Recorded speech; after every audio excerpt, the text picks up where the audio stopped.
against communism, proud and endowed. Advantages many, principles so strong. In the face of adversity, we will carry on. Tax cuts, wealthy, they claim for help.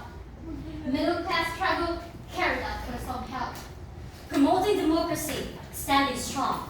Against the backdrop of the long throng. Yes, it had its critics, and its complexities too. But Reagan's vision to freedom, it drew. And in foreign affairs, the Cold War was fought. The proxy wars raged, the world was caught. In the brief of doctrine, the thoughts it contained, but in broad context, sorrow and pain. Women anti-communist forces, heeded stand, empowering nations across the land.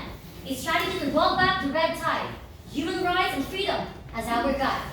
We won't support the Reagan doctrine. We will support.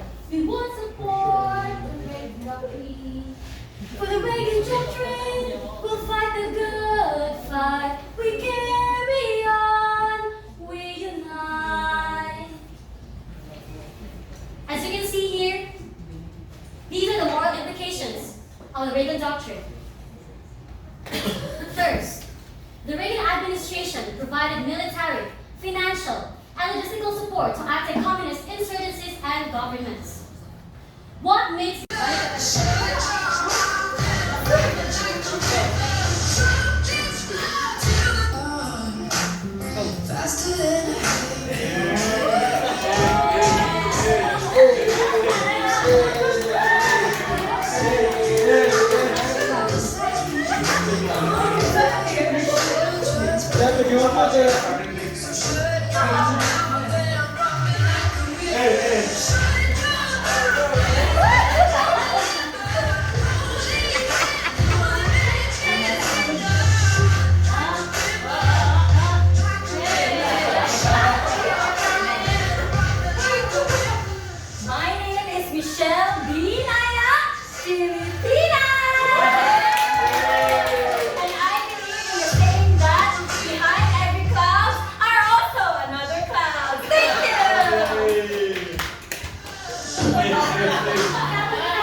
no guts, no glory, no ID, no entry. Alright, a round of applause for our three candidates. We have Miss Thailand, Miss Nicaragua, and Miss Philippines. As we transition to the heart of this afternoon's discourse, let's explore a topic that embodies progress and collaboration. Now let's look at the screen and what will be our topic for this afternoon. Our topic is the Alliance for Progress. Before John F. Kennedy's presidency, U.S.-Latin America relations worsened as the Eisenhower administration openly supported dictators. Kennedy aimed to mend ties through economic cooperation, launching the Alliance for Progress, the largest U.S. aid program for the developing world at that time. Now, let's hear the perspectives of our finalists. First up, we have Miss Philippines. Philippines! Alright! Miss Philippines, na-curious yun atong crowd. Kinsa man siya ba na ang ulion? Si Miss Thailand or ang Corona? That's a nice question. Ako said namin tayo lang. Corona na lang. I choose the crown. Alright, thank you. Now, we have selected a question for each candidate. And let's look at the screen. What will be your question? Are you ready? Yes, I am. All right. Your question is, what was the purpose of the Alliance for Progress and what was it about? Your timer starts now. Thank you so much for that wonderful question. Thank you so much for that wonderful question. I believe that there were a lot of purposes as to why the Alliance for Progress was created. Pero ang isa ana was because to modernize Latin America. The Alliance for Progress was often compared to the Marshall Plan, which was the assistance of U.S. to post-World War II Europe.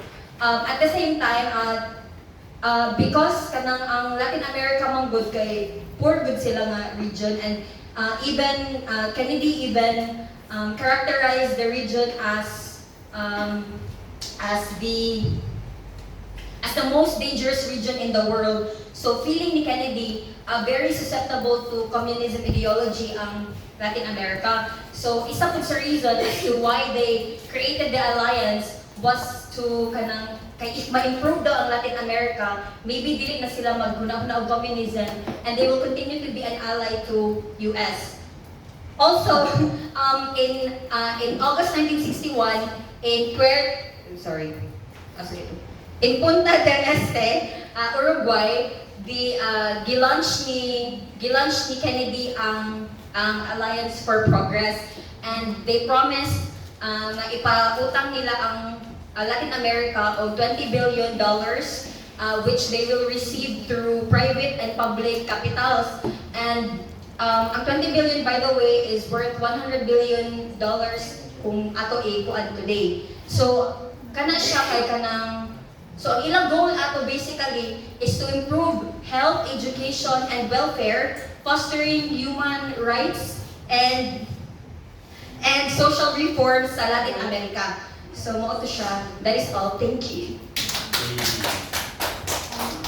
Right, to add to the answer, Kennedy envisioned to promote political freedom and demonstrate that economic progress and social justice thrive within democratic institutions. Right. Thank you so much for that wonderful answer, Miss Philippines. Next up, we have Miss Thailand.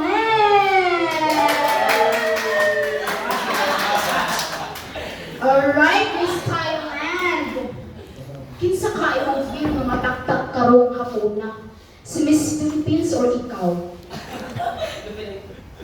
Pangutana. Kinsay tagiya sa Miss Universe? Thailand. Si Philippines ang dapat nga mataktak kay nga naman. Ano wala na yan, no?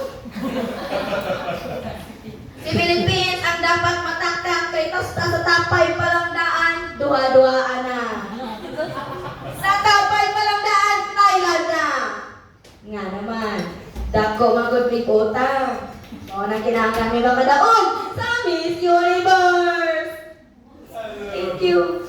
Thank you. But anyway, your serious question is this. Are you ready na ba? Huh? Yes. Walang igor ba? What's English of sorry ba?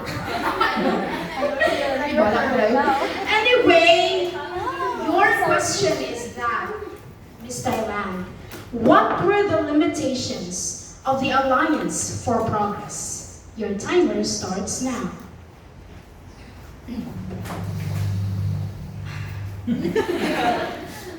We all know that the Alliance of Progress has many goals. But these goals, kay wala mahitabo tanan. Tinuod nga daghan sila measurable achievements that includes helping in construction of homes, sa ilahang airport, sa ilang clinic, sa ilang ospital, ug ang ilang water purification projects. Dako kaayong tabang ang Alliance for Progress diha. Usa naan ang pagpanghatag og libre nga libro sa ilang mga kabatagan. Pero ang pangutana, asa nagkuwang ang Alliance for Progress?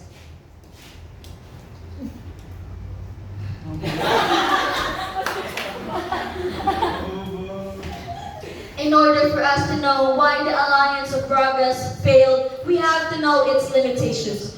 First, unsa ilahang limitation? Elite resistance. Ang mga dato ug dagkong tao sa Latin America dili mosugot og change sa land ownership. Dili sila mosugot og fair na taxes kay gusto nila nga sila gihapon ang dako og dako dito sa Latin America. Ikaduha, ang atong pagtuo ang kwarta ang nasulbad sa tanan pero dili sa Alliance of Progress ang kwarta na create more of problems. Kaya nga naman, imagine na, sa Latin America, kada usa nila nga mga citizen mag-need of $10 in order for the Alliance for Progress to progress and to make change. Right? Pero, isod kini makabot, mauna nga nagkautang-utang ang Amerika. Imbis kwarta ang solusyon, kwarta ang problema. Ikatulo nga limitasyon, wrong model. As we all know,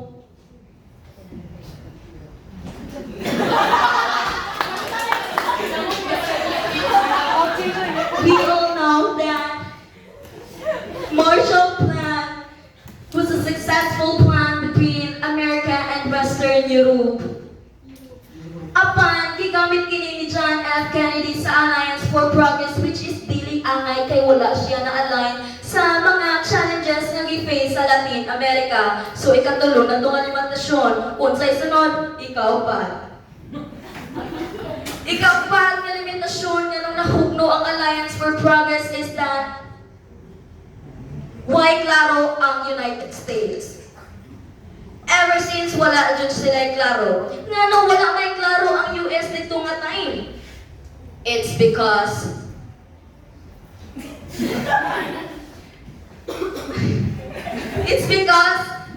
they promote democracy but then they are against the reforms, of which reforms will align to communism. So overall, mauto ang nakatriggered sa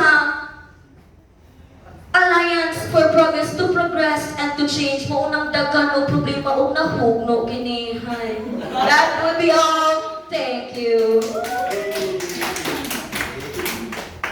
Alright, thank you so much for that wonderful answer, Miss Thailand. To reiterate, the limitations, first, elite resistance. Second, we have the money problems of which their debt increases. The third, the wrong model. And the fourth, confusing U.S. actions. Alright, thank you so much again. Right, next up we have Miss Nicaragua.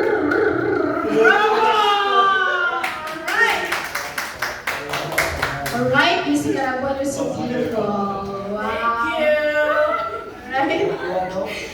Ngano ka ang deserve nimo ang MOAD crown? Well, I believe that I have the beauty and I have the brains. These other two cannot compete. Thank you. Alright, Miss Nicaragua. But your real question is this. Was the Alliance for Progress effective on achieving its goals? Explain. Your timer starts now. Thank you for that wonderful question, panel. My answer is that the Latin America was not effective. Although it had noble intentions, it still failed for 3 reasons. The first is that Latin American countries failed to implement needed reforms, particularly land reforms. Diba, what is the point of there being alliance, there being goals, if the members are unwilling to be able to do their part? That was such a big problem. Also, during the 1960s, Latin American economies were unable to meet the target of 2%. So no matter what happened, wala jud sila nakalabo. Also, if you notice back then, Latin American countries, in terms of their society, were also deeply unfair and authoritarian. It was dominated by dictators members who were aligned with the United States, and therefore wala silang incentive to care sa ilang citizens. They were just crony elites. The second reason is that Kennedy's presidential successor, so after Kennedy's term ends, kato si Lyndon Johnson, Lyndon Johnson and Richard Nixon were unwilling to support the progress or the alliance. So, kung sa may gamit, ana, if sakto kayo ang president at the moment, ganado kay siya, but ang mga successors, wala dyan tabang. So, klaro na dyan yung failed dyan siya. The third and the last but not the least is that Latin American countries also experience the amount of money provided in the region was not enough. Imagine, like the entirety of Latin America, of South America, was just provided $20 billion, which averages out to $10 for one Latin American. So like if you try to think of it, Tito's really underfunded, and therefore it was very ineffective in reaching its goals. That is my answer. Thank you. Alright, thank you so much, Ms. Nicaragua. Alright, to sum it up, the Alliance for Progress was an initiative launched by U.S. President John F. Kennedy in 1961, aimed at fostering economic development and social progress in Latin America. The program sought to counter the spread of communism in the region. It involved financial aid, technical assistance, and infrastructure projects, but faced challenges in implementation and achieving its intended goals. The Alliance for Progress reflected Cold War geopolitics and the U.S. commitment to promoting stability and economic growth in the Western Hemisphere. And now, ladies and gentlemen, the excitement is visible na jud. Who do you think will be crowned with the prestigious Mullen Crown this year?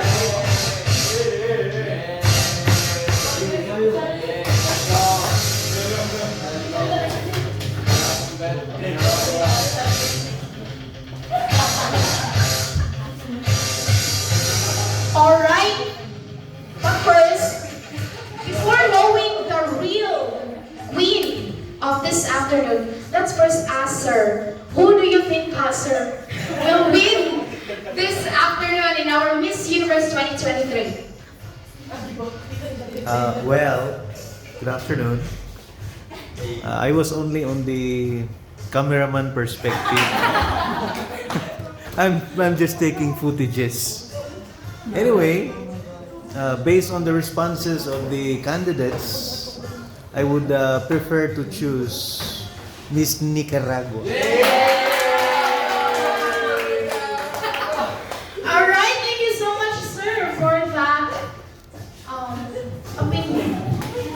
Anyway, this is the moment of truth. Who do you think will win the Miss Universe crown? Who is your bet? Alright.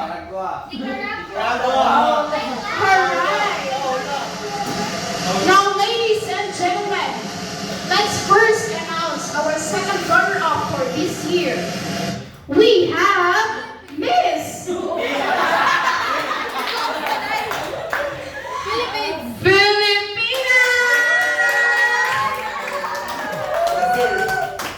Alright, congratulations, Miss Philippines. And now we are now down to our top two candidates.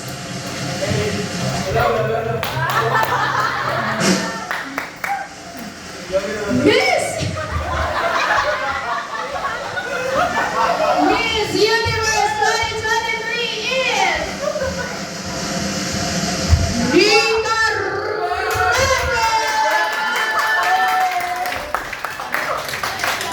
and our first runner-up is Miss Thailand.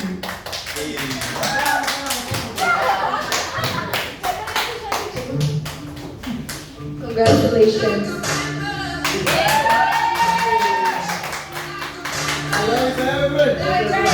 Let us give chance to those who are in need.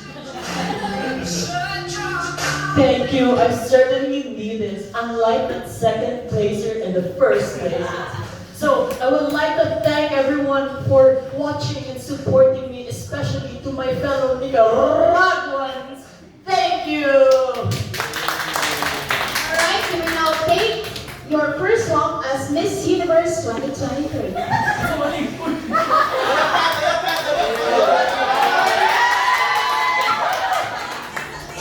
Thank you so much everyone for joining us in this spectacular journey. This has been your host, Trisha Perez. See you again next year. Ciao!